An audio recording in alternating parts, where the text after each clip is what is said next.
Hey, this is a really interesting topic we've got here, and I've got a question for you if you're watching today. If you're in business, do you have a customer that no longer fits your business model? Maybe they're not paying you, maybe their demands are too great, maybe they're unreasonable, but it's just not working any longer. Sometimes, in business, we all have them, and hopefully not that often, but there are those times where we have to look at a customer and say, maybe it's time to part ways, and we need to consider if we should do that. So we've all been there. I know, I go through it at least once a year where I have to consider it. And so today, me and Brian, and we'll sit here and we'll talk about ways and strategies to help you consider if you should break up with a customer, and how to do that, and how to make that change easier for both of you. But first, if you're new, if you've not been on seen the Reboot before, this is the Reboot, and we're short on crew today, but we are the Reboot crew, even though there's two of us today. And we're here to help you as a business owner make business decisions that you face every day, the challenges, the struggles, whether it be something like this, whether it be hiring, whether it be marketing, whether it be technology, security, so on and so forth. We are business owners here on the Reboot, and our job is to help you make better decisions. So, but first, I'm Jim Gast, and I'm from Splicing Consulting here in Cincinnati, and I've got my good friend here, Brian Bracci from B&L PC Solutions on Long Island in New York. Thanks a lot, Brian. I think everybody else today is like coming off vacation or just couldn't make the show today, but We're ready to roll here. So Brian, I got a question for you. Have you, in the recent future or even right now, had a customer that you just needed to consider letting go? Absolutely. Yeah. Oh, yeah, I know, right? And so let me ask you, and have you delayed that decision sometimes because you just weren't sure if you should do it or not? Or was it just like easy for you? No, it's not easy because we tend to, we're pretty tight with our clients, and we develop a relationship, and when we consider ourselves partners, and it's tough to, you really have to find that line between, what's going to be productive for your business versus someone either taking advantage of you, your staff, and not following sometimes your guidance. And that's really, for us, that line is really, when we're more at risk than they are, there's a problem there. I should not be taking more risk than the client. So that's kind of, for me, that's where it starts. I've been in that boat many times. Like I said, it's like once a year where I have to look at it. And one of the things for me, I've always thought it's a two-way street, right? Am I hurting and harming them and not delivering great service to them? Okay. Or am I hurting and harming or not delivering the great service that I can deliver, right? And I also look at my other customers.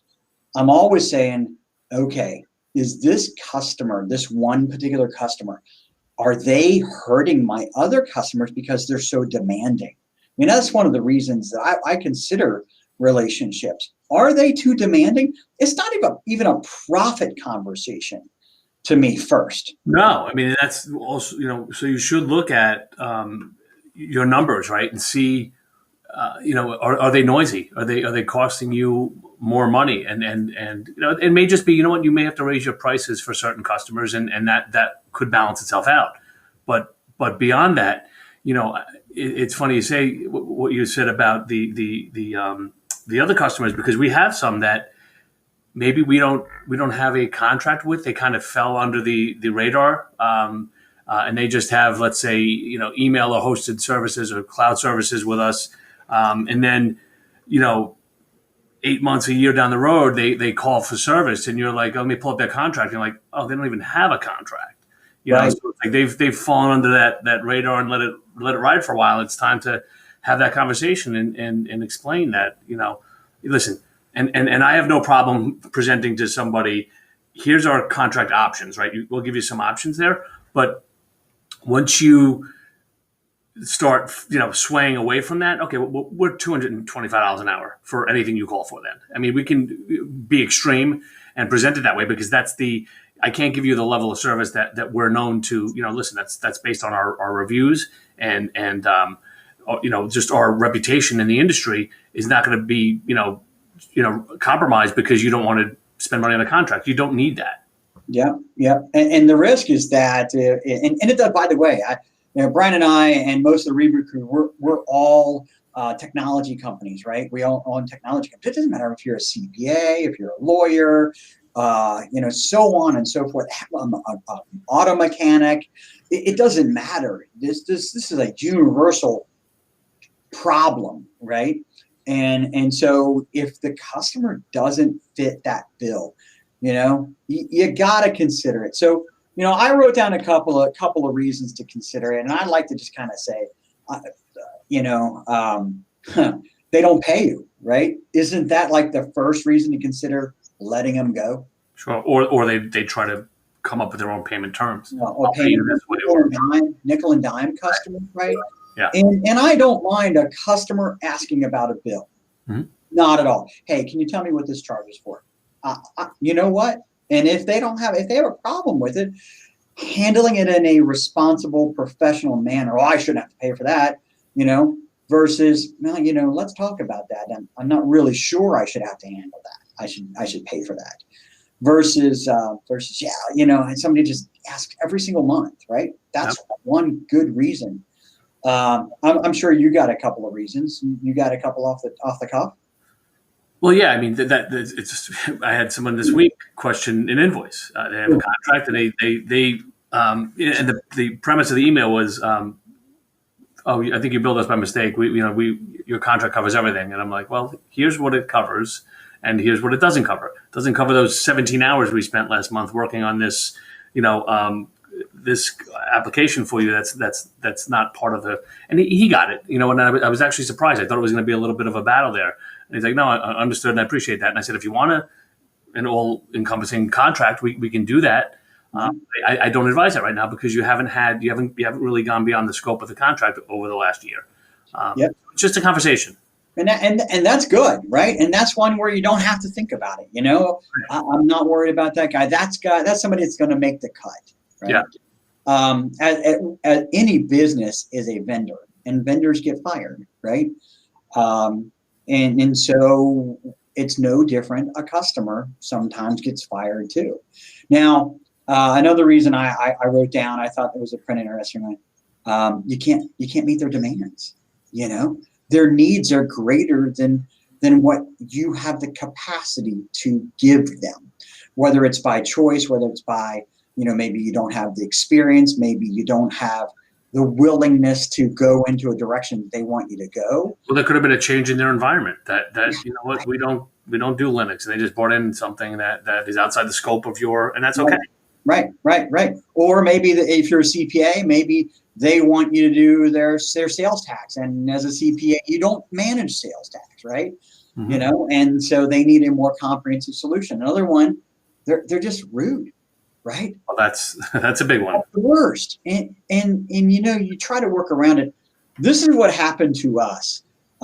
We had a customer that would just cuss all the time. And I don't mind. That's fine. You know what?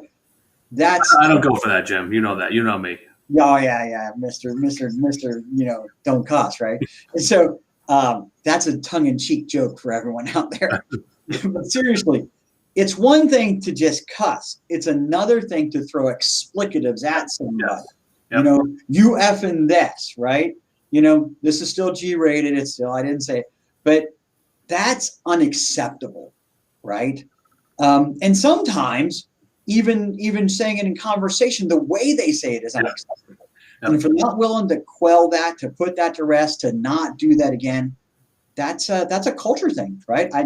We can't have the people that work for us endure that when certain things that are outside the lines that we all draw as business owners, right? And every business is different. So, if that's fine by you, that's your business and that's okay. But I can't stand it. They want to yell and scream and curse at me about, I can, to me, that's, I don't think it's the right way to handle a problem with your business, whether it be billing or a problem that you're experiencing. but not to staff. I mean, that's just there's a fine line there. And we know we're a service industry, right? No one's calling us to see how our day is going. No one's calling us to see if they can do anything better. No, they're calling us because there's a problem and there's a certain level of frustration that comes along with that. And we accept that. We know that. But 9 times out of 10, we tell our customers we're usually aware of the problem as they're calling, if not before. And we let them know, we got it. Let us call you right back in 5 minutes. And try to, but we don't get a lot of that. But I'm with you on that, though. That's a line that we will not. And every business is a different line. Here's the other thing. Not everything is an emergency in any industry. Correct. My brakes are going out. That's not necessarily an emergency. They're out. They're going out. But when a customer comes to you and says, this needs to be taken care of right now. Oh, I have to put everybody else aside for something that isn't really truly an emergency. It's just perceived to them as an emergency, but they don't want to hear you and trust you. And that really is a trust issue, right? They've lost trust. They've lost faith, or they're just downright, I have to be first than anybody else. I pay, I have a contract. I pay regularly. I should be put above everybody else. Yes, there are those times, but there are also not those times. Mm-hmm. So when you have to shuffle everything around because everything's an emergency, that's another reason to seriously consider what should I do here. Yeah, and again, sticking to your SLAs and letting your customers know if they're a new customer or a prospect, let them know the timing on certain levels of problems that they're having. And this will be a 4-hour response. This is a 30-minute response. Somebody will answer the phone, will log your ticket, set the expectations from the beginning, and maybe revisit that at your QBRs or your annual meetings with your clients, and let them know. Listen, I know that you guys think that there's a lot of fires going on, and really there in so many words, there's not. Yeah. We have a perception issue, and if we can't get that straight now, all right. So let's talk about ways to let them go, right? I got to tell you, I'm like you. Our business is like you, and I can't imagine too many businesses that are dissimilar. We get really tight with them, just like you. The word you said was perfect, right? And to go to that person, that customer, and say, we got to do something different. That's hard to do. It is. We have the process of offboarding, right? And it could be offboarding. Maybe they're not happy with us and they want to go with a different vendor. But we use it for getting rid of clients. And some advice would be to we bill ahead. So at the end of the month, you're getting billed for the next month of service, and that gets paid at the end of that current month. So don't put yourself in a position where you're firing a customer and it's going to take you a month to offboard them, but you're not getting. I don't want to say you're not getting paid for it, but you're not getting paid for it. So make sure that you're whole with your vendors and your services to the client. Then have a process in place, and if they need, sometimes I had a client that needed 3 months, and I'm okay with that as long as there's a definitive date of departure or offboarding, then that's fine. As long as the light is there and the communication's there, we're there in full capacity. So definitely have an offboarding process. Make sure you're getting your money, getting paid for it. And that's some of the things that we do. To Jim, I'm going to call it Jimsplaining, right? Because we're with men. I'm calling it mansplaining, right? But to Jimsplain it, right? Know what you're going to do and how you're going to do it before it's time to do it. Mm-hmm. That's the real truth. Have a good process. I got to hear you on this one. I know exactly what you're going to say when I say this. So I'll be the CPA, the lawyer, the auto mechanic, whatever professional service person out there, right? Or even a manufacturer. And I'm going to say this, you're telling me that I should fire a customer. I'm going to say this to you. You know what? They owe us $13,000. If I fire them, I'll never get that money. What would you say to that person?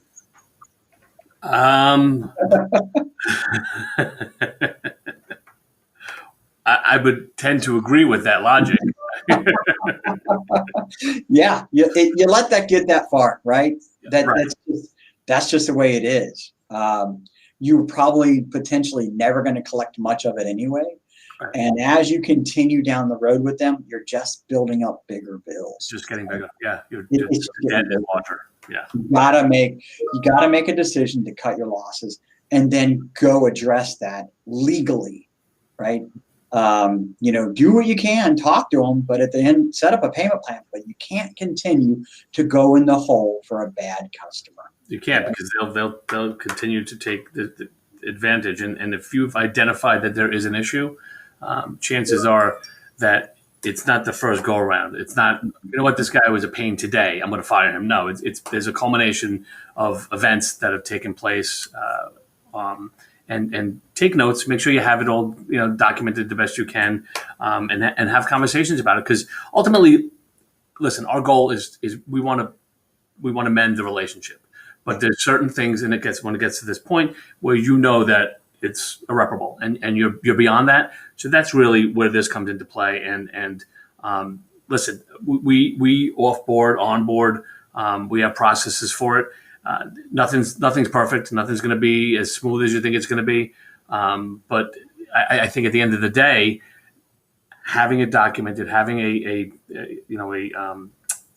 paper trail, or digital paper trail in this case, of events that have transpired. And again, it doesn't matter the reason, but the fact that you're faced with having to do it, just means you have to follow through, and don't get weak. And then, because you're going to be in that same position, it's only going to get worse if they've taken advantage of anything, on your end. And one of the guys on the Reboot was having difficulty with a customer.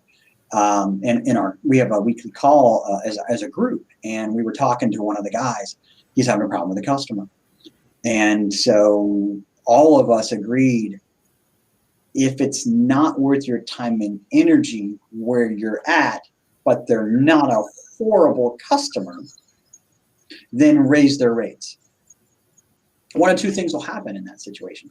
One, it'll become worth your time. Okay. Yep. One, it'll become worth disrupting other customers, right? And be more valuable. If you've got a customer that's a 20% margin customer, and you've got everybody else that's at 30 to 40% margin, not every dollar is created equal, and that 20% customer is not at that level of those other customers. Maybe it's attrition, maybe it's just time is changing them, raise rates or whatever. Mm-hmm. But one of the strategies could be, hey, raise their rates, and they're going to take care of themselves. They're either going to accept the terms and they'll be okay, or they're going to say, that's just, that's out of our ballpark, and they'll fire themselves. Right. Another good strategy. Absolutely.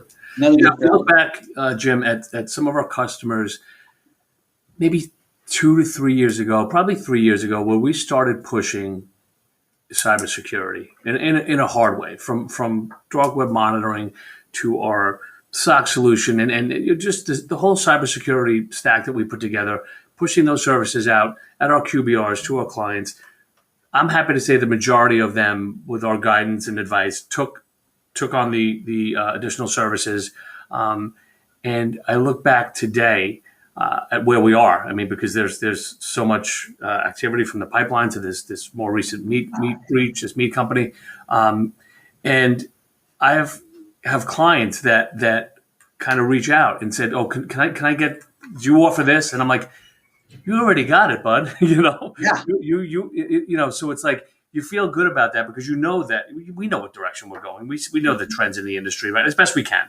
But to have them, so now we look back at the ones that didn't buy in back then, and that we're still trying to push some services to.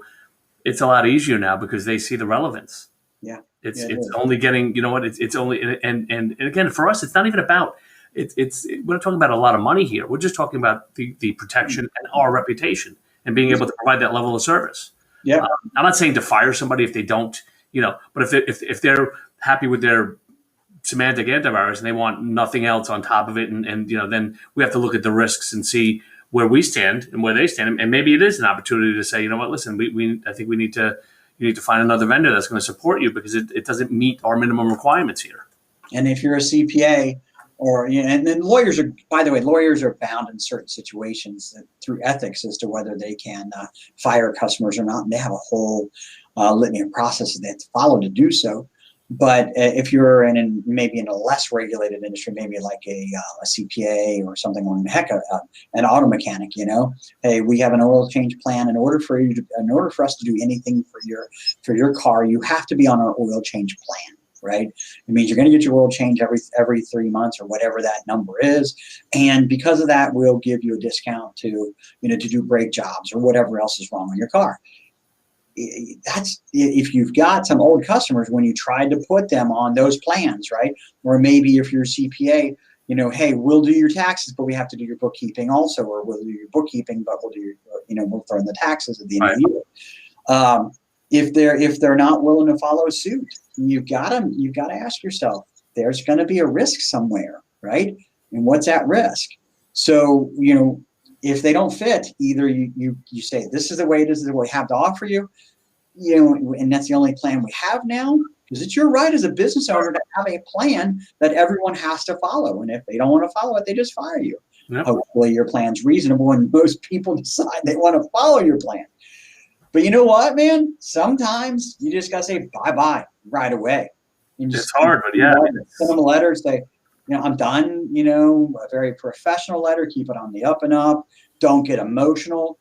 One of the things when I coached, I always said to a parent, if you ever have a problem with a game, don't talk to me on game day, talk to me the next day. Right. Go home, calm down. If you're a business owner and the customers just, I'm going to fire them. I'm done with them, right?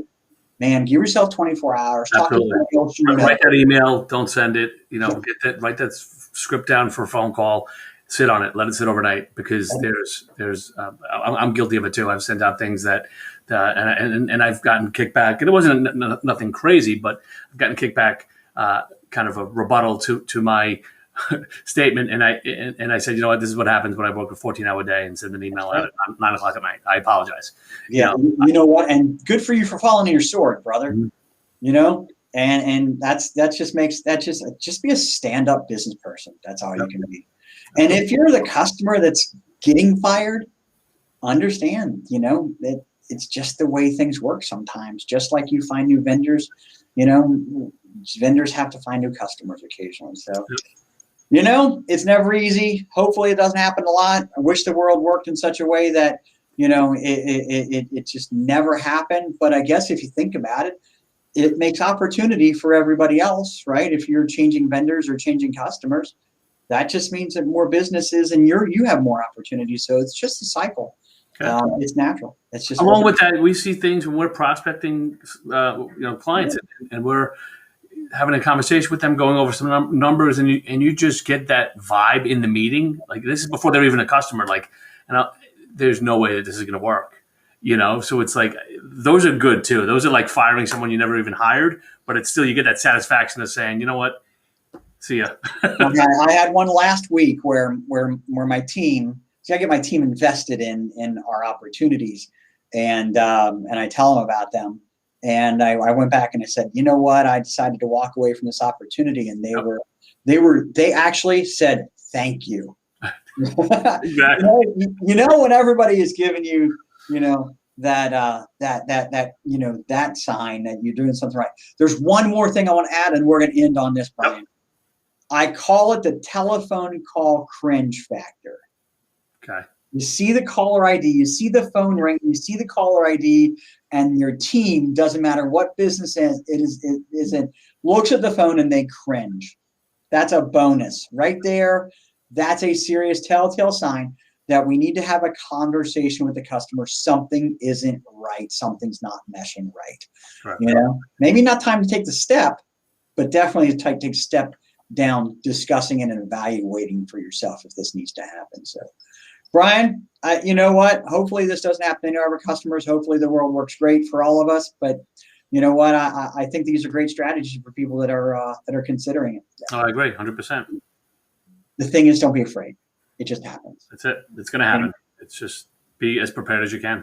You got it. Well, listen, Brian, thanks for joining me today. The rest of the Reboot crew, I think you guys might have been able to tune in or catch us later on. We'll catch everybody in the next 2 weeks. Remember, we are on every other week at 1:30 Eastern time, the Reboot here. So thanks a lot, Brian. Jim, thank you.